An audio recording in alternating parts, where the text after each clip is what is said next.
ज्योतिष विद्यासागर में आपका स्वागत है। मित्रों, आज मैं आपको बताऊंगा विवाह के बारे में। बहुत सारी कुंडलियां मेरे पास आती हैं। हर अभिभावक परेशान रहता है कि विवाह इनका कब होगा।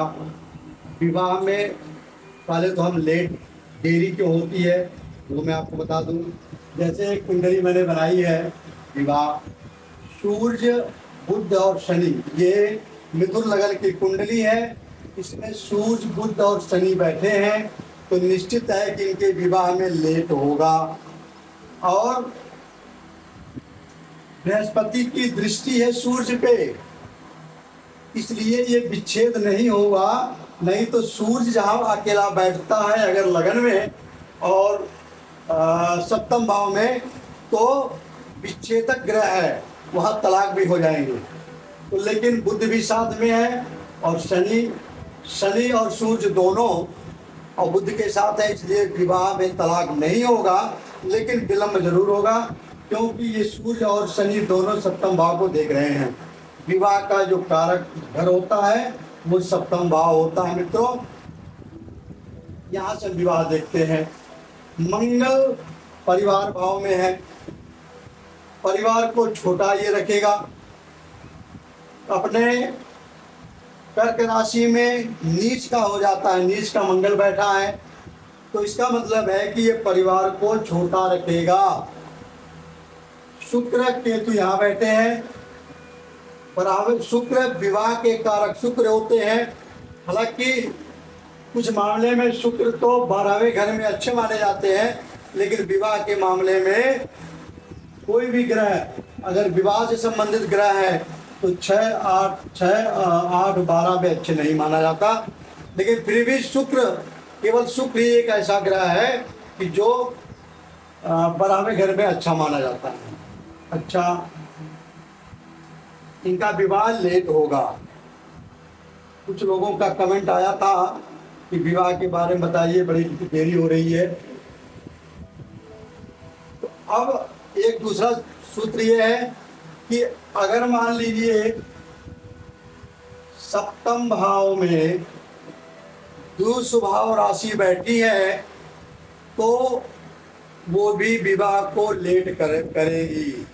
जैसे दुस्वभाव में सूर्य बैठ गए, शनि बैठ गए, बुध बैठ गए, तो वो विवाह को विलंब करेंगे। दुस्वभाव राशि कौन होती है? जैसे 1, 4, 7, 10 ये चर राशि हो गई। 2, 5, 8 और 11 ये स्थिर राशि हो गई। और 3, 6, 9 और 12 ये दुस्वभाव राशियां हैं। दुस्वभाव राशियां अगर हैं और वहाँ शनि बैठा हुआ है तो निश्चित है कि उस आदमी का 2 विवाह होना है। दुस्वभाव राशि से हम ये पता करते हैं कि इनका 2 विवाह होगा। अब मैं बताता हूँ आपको कि शादी अगर होगी तो किनके दशा में होगी, कौन से ग्रह के दशा में होगी। केवल 2-3 पॉइंट आपको नोट करने हैं। एक तो सप्तम भाव, बयान लिख देता हूँ। नंबर 1 सप्तम भाव,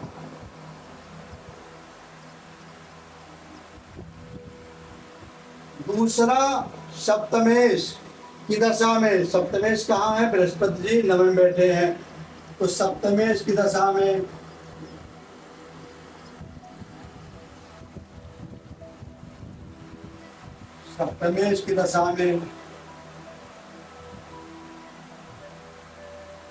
दशा अंतरदशा जो भी हो, दशा और अंतरदशा में, सप्तमेश की दशा अंतरदशा में।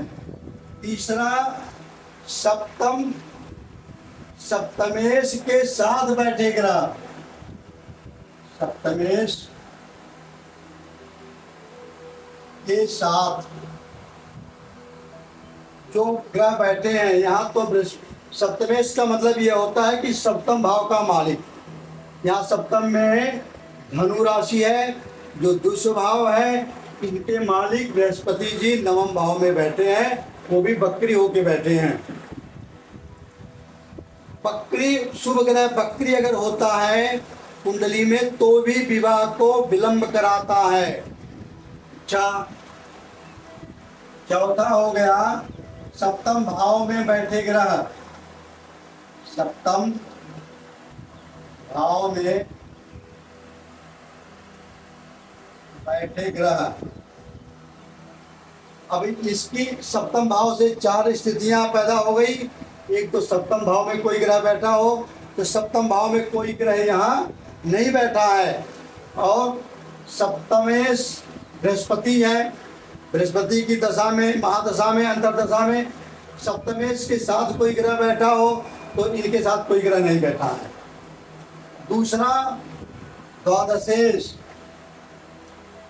द्वादशेश कौन है? शुक्र है।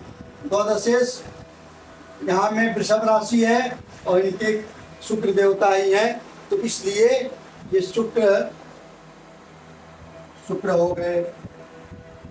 अब जो स्थितियां इसमें बनी वही इसमें भी बनेगी। शुक्र द्वादशेश के घर में बैठे ग्रह, तो शुक्र भगवान, शुक्र इनके घर में बैठे हैं। द्वादशेश के साथ बैठे ग्रह, द्वादशेश के साथ केतु भी बैठा है, तो यहाँ केतु आ गए। अब तीसरा पॉइंट आता है द्वितीय घर। इनकी भी दशा महादशा में विवाह होते हैं। द्वितीय घर में जो ग्रह बैठा है, जैसे मंगल बैठे हैं, द्वितीय चंद्रमा के दशा में भी विवाह हो सकता है। और चंद्रमा के साथ बैठे ग्रह, द्वितीय के साथ जो ग्रह बैठे हैं, कोई ग्रह नहीं बैठे हैं, उनको लिखने की जरूरत नहीं है। इन्हीं तीन महादशा और अंतरदशा में ग्रहों की विवाह होगा। अच्छा, और एक पॉइंट और नोट करिए, विवाह के कारक शुक्र है। शुक्र की महादशा अंतरदशा में विवाह होता है, तो शुक्र मैंने लिख दिया है। और राहु के भी अंतरदशा में विवाह होता है, और बृहस्पति के भी दशांतर दशा में विवाह होता है। और इतने पॉइंट 1 से 9 तक ये पॉइंट हैं जो कि इनके दशा और अंतरदशा में विवाह हो सकते हैं मित्रों। और एक चीज और, लग्नेश 10वां हो गया। लग्नेश की दशा अंतरदशा में पंचमेश। अच्छा, लग्नेश कौन है? लग्नेश बुध है। अब पंचमेश शुक्र तो आ ही गए, और नवमेश बृहस्पति भी आ गए। तो इस प्रकार से इतने लोगों की दशा महादशा में विवाह होते हैं। अब हमें ये देखना है कि दशा कौन सी चल रही है। जिनकी दशा चल रही है, क्या वो इसमें से, आज की जो दशा है, इसमें से कोई ग्रह है? मान लीजिए बृहस्पति की दशा चल रही है, बृहस्पति में शुक्र की दशा है, शुक्र में राहु की दशा है, अंतरदशा। बृहस्पति की महादशा में शुक्र की अंतरदशा है और राहु की प्रतर्धन दशा है। तो हम 3 को टिक कर देंगे, बृहस्पति को टिक कर देंगे, राहु को टिक कर देंगे और शुक्र को टिक कर देंगे। इन्हीं तीनों की दशा महादशा में, ये हमारे विवाह से संबंधित ग्रह हैं, इन्हीं की महादशा अंतरदशा में विवाह होगा। कब होगा? दशा तो मान लीजिए चल गई। बृहस्पति की तो 16 साल की दशा होती है, राहु की 18 साल की होती है, शुक्र की 20 साल की होती है। अब कब होगा यह मैं आपको बताता हूँ। जब इन ग्रहों पे, राहु, बृहस्पति और शुक्र पर शनि जी अपनी सहमति देंगे, शनि जी इन पर गोचर करेंगे या इन पर दृष्टि देंगे, तो ये समझिए कि विवाह 2.5 साल में होगा। लेकिन 2.5 साल भी बहुत होता है। 1 साल जानने के लिए जब इन्हीं तीनों ग्रहों पर बृहस्पति जी का गोचर होगा, दृष्टि होगा, तो निश्चित है जन्म के बृहस्पति पर भी जब बृहस्पति गोचर होते हैं तो भी विवाह कराते हैं। अच्छा, अब 1 साल भी बहुत ज्यादा है, हमें 4 महीना के अंदर चाहिए, कब विवाह होगा? तो मंगल जी जब इन्हीं तीनों ग्रहों पे, शुक्र, राहु और बृहस्पति, इन्हीं तीनों ग्रहों पर जब वो गोचर करेंगे तो आप समझ लीजिए कि अब 4 महीने के अंदर अंदर इनका विवाह हो जाएगा। मित्रों, ये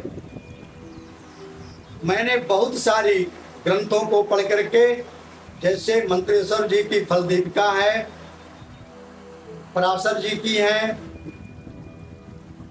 और सारी पुस्तकों को पढ़ करके, ग्रंथों को पढ़ करके मैंने ये निचोड़ निकाला था। सब में अनेक अनेक प्रकार के हैं, लेकिन ये जो मैंने बताया है इन्हीं के दशांतर दशा में विवाह होते हैं।